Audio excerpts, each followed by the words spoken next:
everyone, a very good morning to all. Everyone, welcome to this video for class 12th political science. I know I am late. I have been busy with something. Sorry for that. I will be continuing with the further videos without any major such sort of gaps. So this is the first time and the last time actually that I have come up with a gap of so many days in a video primarily. Okay, so this is the last time for sure. Clear? Anyway, let's just continue with the class 12 political science chapter 1. The discussion on the various points. As I told you, पहले भी मैंने बताया था कि ऐसा कुछ नहीं है कि क्या चीज़ आ सकती है क्या नहीं आ सकती है.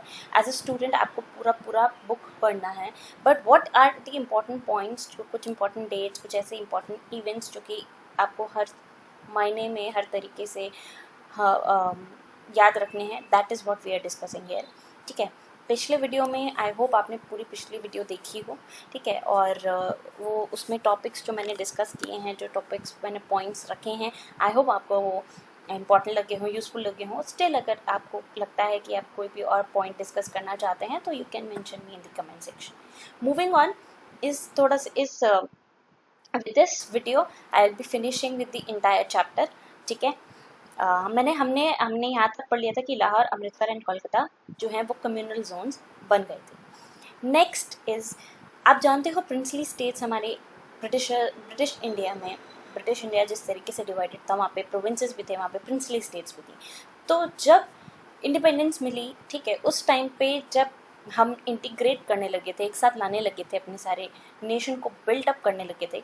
ठीक है, उस टाइम पे आपको ये याद रखना है कि उस टाइम पे आपकी प्रिंसली स्टेट्स कितनी थी, 565. क्लियर, ये याद रखिएगा, 565 were the princely states eight that time, जब हम इंटीग्रेट करने लगे थे, अपनी कंट्री को नेशन बिल्ड करने लगे थे.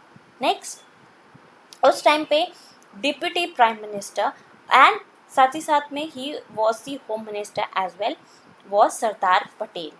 ठीक है, ये भी आपको याद रखना है कि उस टाइम पे डिप्यूटी होम मिनिस्टर, क्योंकि गवर्नमेंट तो कोई थी नहीं, इंटरिम गवर्नमेंट बनी थी, कोई एक फॉर द टाइम बिंग के लिए गवर्नमेंट बनी थी ताकि पहले कंट्री को स्टेबलाइज किया जाए. उसमें जो प्राइम मिनिस्टर थे साथ ही साथ में होम मिनिस्टर भी थे, ही वॉज सरदार पटेल. ये भी आपको याद रखना है. तो हमने क्या चीज़ पढ़ी अभी, प्रिंसली स्टेट्स कितनी थी उस टाइम पे ब्रिटिश इंडिया में, 565. साथ ही साथ में उस टाइम पे जो डिप्यूटी प्राइम मिनिस्टर नहीं, डिप्यूटी प्राइम मिनिस्टर, और साथ ही साथ में जो होम मिनिस्टर थे, he was Sardar Patel. Next, instrument of accession, ये भी याद रखना है आपको कि एक असेशन था, एक कह सकते हैं इंस्ट्रूमेंट कहा गया है यहाँ पे, लेकिन ये एक डॉक्यूमेंट है. ठीक है, जो कि हर स्टेट ने साइन किया था, हर रूलर ने साइन किया था जब उन्होंने इंडियन यूनियन में इंडियन कंट्री में अपनी प्रेजेंस बिठाई. ठीक है, जब when they became a part of the Indian state, Indian union, उस टाइम पे ये जो सेशन था, ये इंस्ट्रूमेंट ऑफ सेशन कहा गया इसे. ठीक है, बेसिकली मैं आपको समझाने के लिए बता रही हूँ that it's a document, but उसका नाम यही है, इंस्ट्रूमेंट ऑफ सेशन. तो आप इस चीज़ को याद रखेंगे. Next we come up to, देखो प्रिंसली स्टेट्स जिनको इंक्लूड करना इंडिया में बहुत ज़्यादा उस टाइम पे डिफ़िकल्ट हो गया था, वो कुछ थी, जैसे 4 ऑफ देम आर हियर. ठीक है, वो 4 क्या थी, एक तो जूनागढ़, क्लियर, हैदराबाद, कश्मीर एंड मणिपुर. ये कश्मीर का इशू तो सबको पता ही है. ठीक है, जूनागढ़, हैदराबाद, मणिपुर, कश्मीर, ये 4 प्रिंसली स्टेट्स थी उस टाइम पे जो इंडिया में इंक्लूड आसानी से नहीं हो पाए, जिनको कन्विंस करने पर भी बहुत इश्यूज क्रिएट हुए. ठीक है, नहीं माने वो. It became very difficult for us to, और स्पेशली उस टाइम पे क्योंकि सरदार पटेल थे इंटरिम और कह सकते हैं डिप्यूटी प्राइम मिनिस्टर, साथ ही साथ में जो होम मिनिस्टर थे, तो उनके लिए एक बहुत डिफिकल्ट टास्क था. ही वॉज द वन, ठीक है, जो कि सारे ही प्रिंस स्टेट्स के जितने भी रूलर्स को कन्विंस कर रहे थे कि वो इंडिया का पार्ट बने. राइट, तो ऐसे में इन प्रिंसली स्टेट्स को इंक्लूड करना अपनी कंट्री में, इंडियन यूनियन का पार्ट बनाना उनके लिए आसान नहीं था, because it became difficult for them to convince the rulers of these 4 princely states, जो कि ये जूनागढ़, मणिपुर, हैदराबाद एंड कश्मीर, 4. ठीक, अब standstill agreement was signed by the Nizam of Hyderabad during the negotiations. अब मैंने आपको बताया कि he was Sardar Patel was convincing the leaders, या रूलर्स को वो कन्विंस कर रहे थे, राइट। जैसे ही उन्होंने हैदराबाद के निज़ाम को कन्विंस करने की कोशिश करी, तो उस टाइम पे एक स्टैंड स्टिल अग्रीमेंट, ठीक है। अब ये भी आपको याद रखना है, stand still agreement, stand still का मतलब क्या है, ये आप मुझे कमेंट सेक्शन में लिख के बताएंगे कि एग्जैक्टली बाय स्टैंड स्टिल आपको समझ में क्या आता है।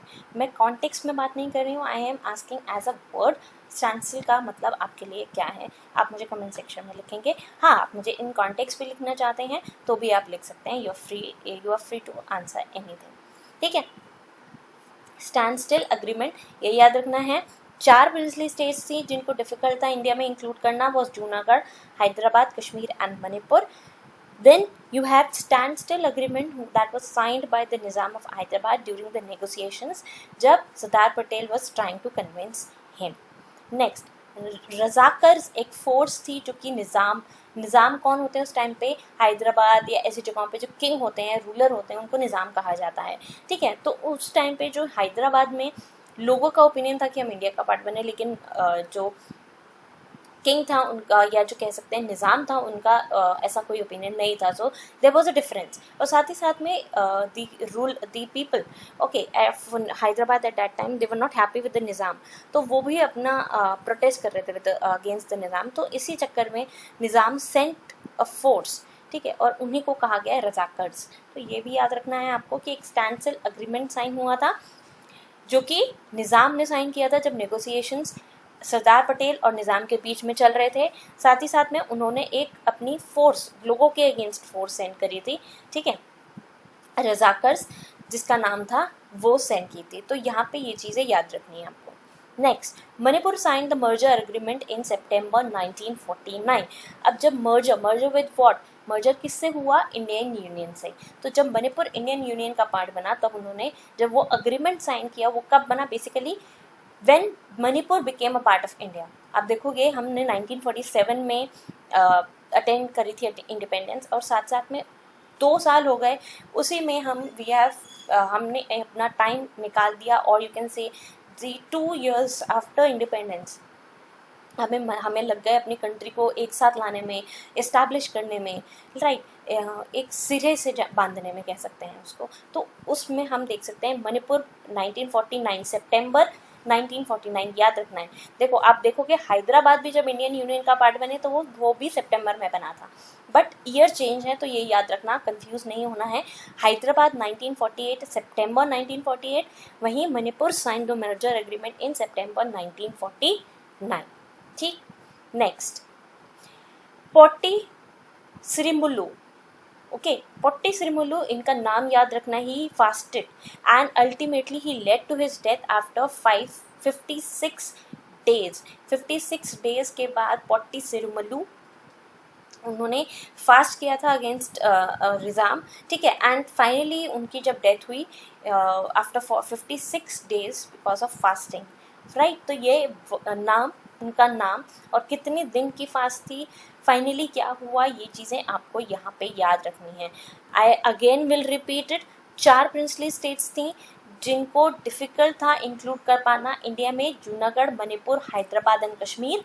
Clear, Hyderabad became a part of the Indian Union finally in September 1948, but जब नेगोशिएशंस हो रहे थे, ठीक है, between the Nizam and Sardar Patel, because Sardar Patel कौन थे, Sardar Patel was deputy prime minister and home minister as well. Clear, तो स्टैंड स्टिल अग्रीमेंट एक साइन हुआ था। रजाकर एक नाम की एक फोर्स थी, रजाकर्स फोर्स का नाम है, ठीक है, उसको उस टाइम पे हैदराबाद में ये कहा जाता था। तो they were sent by Nizam for fighting against the people of that time, right. तो Manipur became the part of India in September 1949. Next, Potti Sirumulu fasted and finally he died after 56 days of fasting. Next, Andhra state, जो Andhra Pradesh state है आज हमारी, वो भी दिसंबर 1952, देखो अब कितना टाइम लग गया, 1952 तो बहुत लंबा टाइम हो गया, राइट। 47 से अगर हम लगाएं तो इंडिपेंडेंस तो हमें 47 में मिल गई थी, आंध्रा जैसी जो जगहें थी वहाँ वो जब इंडिया का पार्ट बनी तब क्या था, दिसंबर 1952। यहाँ तो कन्फ्यूज़न नहीं होगी, आंध्र में तो बिल्कुल कन्फ्यूज़न नहीं होनी चाहिए क्योंकि ईयर भी अलग है और मंथ भी अलग है। बट हैदराबाद और आपको मणिपुर में कन्फ्यूज़न हो सकती है क्योंकि मंथ सेम है लेकिन ईयर जस्ट 1 साल का डिफरेंस है। ठीक है, याद रखना इस चीज़ को। Next we come to state reorganisation commission. Finally state reorganisation commission form हुआ था 1953। 1952 में आंध्र प्रदेश स्टेट बनी। In December 1952 state reorganisation act आया था 1953 में। स्टेट रीऑर्गेनाइजेशन एक्ट को अगेन पास किया गया 1956 में। 2 बार हुआ था, 1953, 1956, तो 3 साल बाद दोबारा से इट वॉज पास। तो ये याद रखनी है दोनों डेट्स।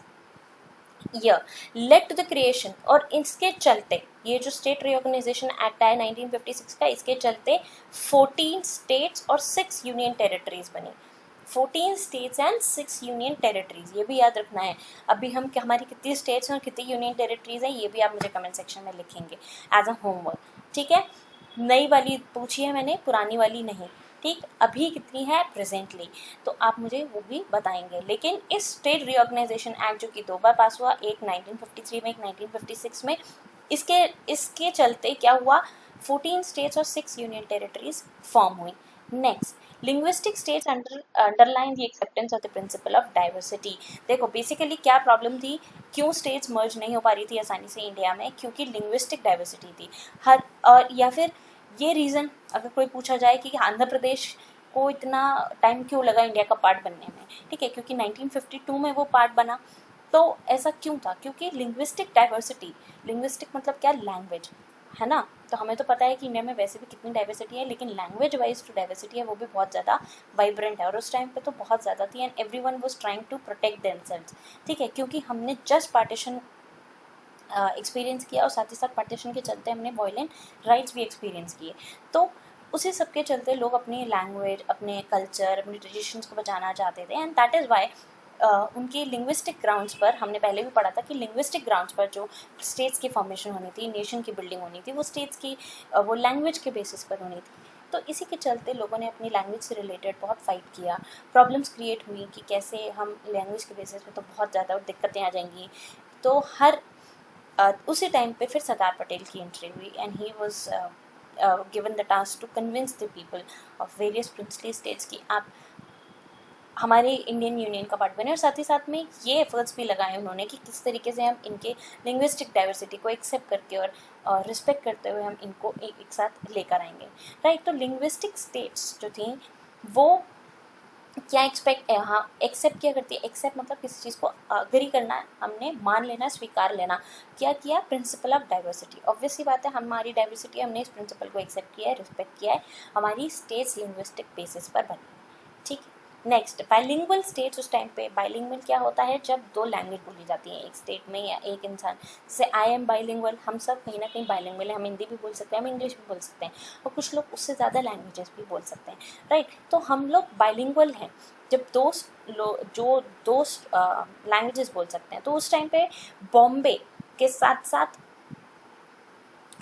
बॉम्बे स्टेट जो थी वहाँ पे बाइलिंगुअल लोग ज़्यादा रहते थे उस टाइम पे। ठीक है, क्या क्या थे, consist of Gujarati and Marathi speaking people. तो वहाँ पे ये भी याद रखना है कि बाइलिंगुअल उस टाइम पे कौन सी स्टेट थी, प्रिंसली स्टेट्स बॉम्बे। और साथ ही साथ में बाइलिंगुअल कैसी थी, बॉम्बे में गुजराती लोग भी रहते थे और मराठी लोग भी रहते थे। मराठी तो हमें पता ही है कि लोग रहते हैं यहाँ बॉम्बे, महाराष्ट्र। राइट, मराठी लोग तो वहाँ रहते ही हैं, मेजॉरिटी वहाँ पे ज़्यादा उनकी ही है। लेकिन उस टाइम पे गुजराती भी वहाँ रहते थे एंड दैट इज़ वाई यहाँ पे बाइलिंगुअल स्टेट उसको कहा गया। ठीक है, तो state reorganisation commission, I again repeat, formed in 1953, again in 1956, जिसकी वजह से 14 स्टेट्स और 6 यूनियन टेरिटरीज बनी।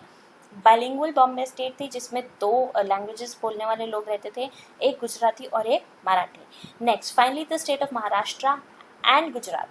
फाइनली ये दोनों स्टेट्स जब अलग हो करके, क्योंकि दोनों हमने क्या पढ़ा अभी कि लिंग्विस्टिक स्टेट्स थी, लिंग्विस्टिक बेसिस पे हम नेशन बिल्डिंग कर रहे थे। तो महाराष्ट्र अलग से मराठी स्पीकिंग स्टेट बनी 1960 में, और गुजरात गुजराती स्पीकिंग स्टेट बनी फाइनली इन 1960। तो ये याद रखना है कौन कौन सी स्टेट्स कब कब बनी। आंध्रा बनी 1952, मणिपुर बना, जल्दी बताओ मणिपुर कब बना, मणिपुर बना 14